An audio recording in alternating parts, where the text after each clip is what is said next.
Ayan mga boss, good afternoon sa lahat. Ayan, assemble tayong bago PC ngayon. Order na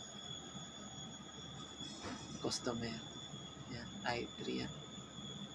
i3. Tapos 2 tera na SSD. Tsaka 16 gig na RAM. Ayan. Lagyan na natin yung chipset. Ingatan lang natin mga idol na hindi siya mabaliktad para hindi masira. Ayan, ganyan lang. May guide naman yan mga idol, kaya madali lang siyang pasok. Tapos yung CPU pan niya.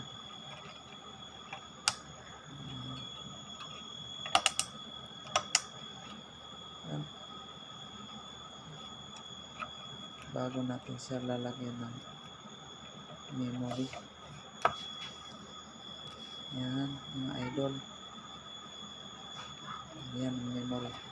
Diyan natin sa pangalawang slot ilagay. Tapos casing. Yan mga idol.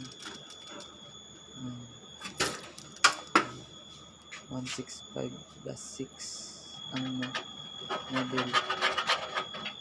Tapos ang power supply niya ay 700 na neutron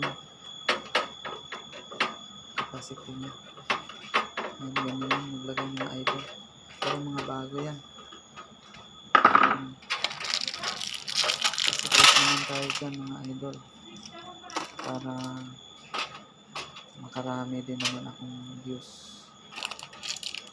Pa-like and share na lang din. Ayan, pwede na natin yung backplate. Tapos yung motherboard na ayan. Hindi ko na mapakita yung kabuuan paano ginawa kasi mahaba na video. Maraming salamat mga idol.